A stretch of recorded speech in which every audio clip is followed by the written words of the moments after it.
इस लेक्चर में हम डिस्कस करेंगे electric field due to a group of point charges. तो अगर एक से ज़्यादा पॉइंट चार्जेस स्पेस में रखे हुए हैं, उनके द्वारा कितनी इलेक्ट्रिक फील्ड होगी, इसको निकालने का हम तरीका सीखेंगे। जो बेसिक प्रिंसिपल हमें ध्यान में रखना है वो ये है कि electric field will also follow the superposition principle. कैसे?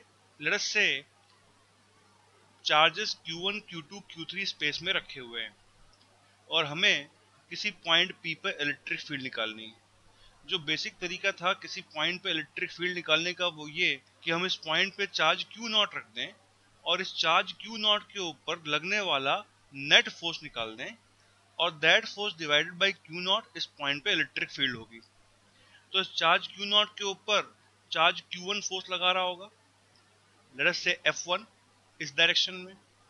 चार्ज Q2 भी फोर्स लगा रहा होगा, लेट अस से F2 इस डायरेक्शन में। और चार्ज Q3 भी फोर्स लगा रहा होगा, लेट अस से F3 इस डायरेक्शन में।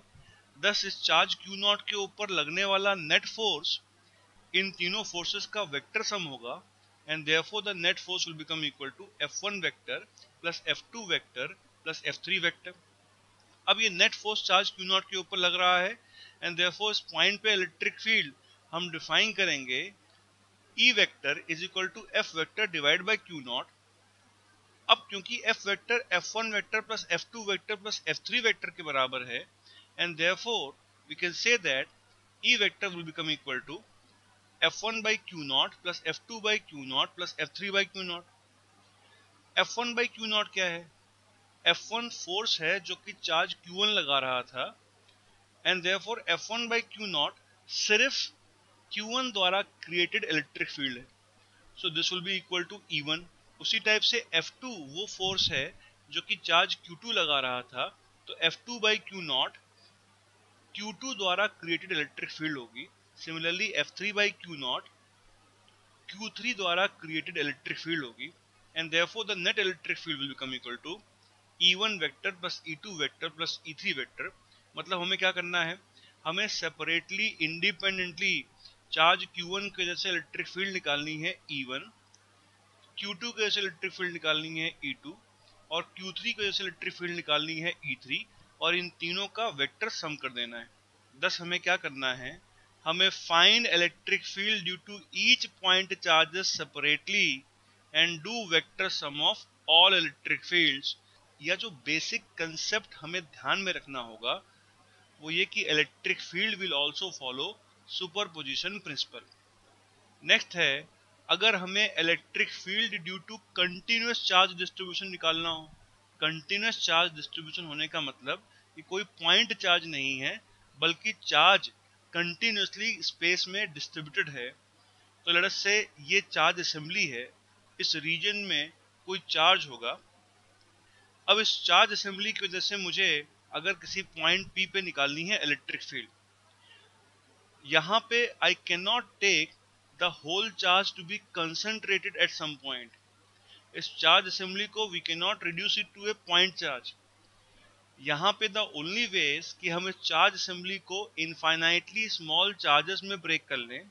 सो लेट अस से हमने इन चार्जेस को इनफाइनाइटली स्मॉल चार्जेस में ब्रेक कर लिया और ऐसा एक infinitely small charge will almost be a point charge.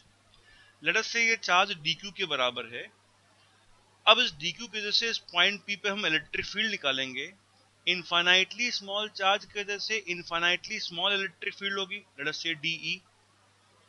और dE vector will be given by k dq upon r square into r cap. ये वेक्टर है, it will be along the direction of r vector. r vector dq से point P की position vector है। दस इस point charge dq की वजह से हमने पॉइंट P पे इलेक्ट्रिक फील्ड निकाल दी। उसी टाइप से हर पॉइंट चार्ज के वजह से यहाँ पे इलेक्ट्रिक फील्ड होगी।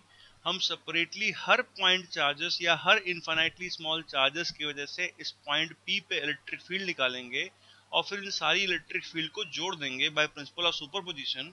We will get the total electric field और जोड़ने का काम यहाँ पे इंटीग्रेशन से होगा।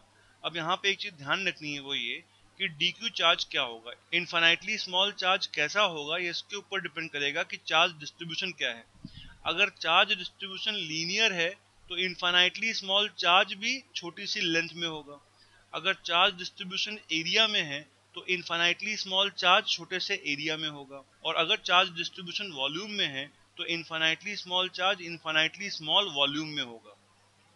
Thus dq की value will be taken as lambda dx, जहां पे lambda charge per unit length है अगर लीनियर चार्ज डिस्ट्रीब्यूशन है, dq की वैल्यू सिग्मा dA होगी अगर एरिया चार्ज डिस्ट्रीब्यूशन है, और dq की वैल्यू रो dV ली जाएगी अगर वॉल्यूम चार्ज डिस्ट्रीब्यूशन है, चार्ज वॉल्यूम में डिस्ट्रीब्यूटेड है। अब d निकाल दिया हमने, उसके बाद हम टोटल इलेक्ट्रिक फील्ड निकालेंगे इस d का इंटीग्रेशन करके। So total electric field will be equal to integral of d, लेकिन हमें एक चीज का ध्यान रखना है कि d इज ए वेक्टर, ये d एक वेक्टर है और integration is a scalar summation. हम जब इंटीग्रेशन करते हैं तो हम स्केलर का कर रहे होते हैं, इसलिए therefore before doing integration always break d into components। d को हम छोटे छोटे कंपोनेंट में ब्रेक कर लें और फिर इन कंपोनेंट्स को हमें इंटीग्रेट करना पड़ेगा। ये काम करना ऑलवेज नेसेसरी होगा कि जब भी हम किसी वेक्टर को इंटीग्रेट करेंगे तो एक्चुअली में हम इसके कंपोनेंट्स को ऐड कर रहे होंगे, तो पहले मुझे इस डी वेक्टर को इसके कंपोनेंट्स में ब्रेक करना पड़ेगा और फिर मैं इन कंपोनेंट्स को सेपरेटली ऐड कर दूंगा। So this is the basic procedure जिसकी मदद से मैं किसी कंटिन्यूस चार्ज डिस्ट्रीब्यूशन की वजह से किसी पॉइंट P पर इलेक्ट्रिक फील्ड निकालूंगा।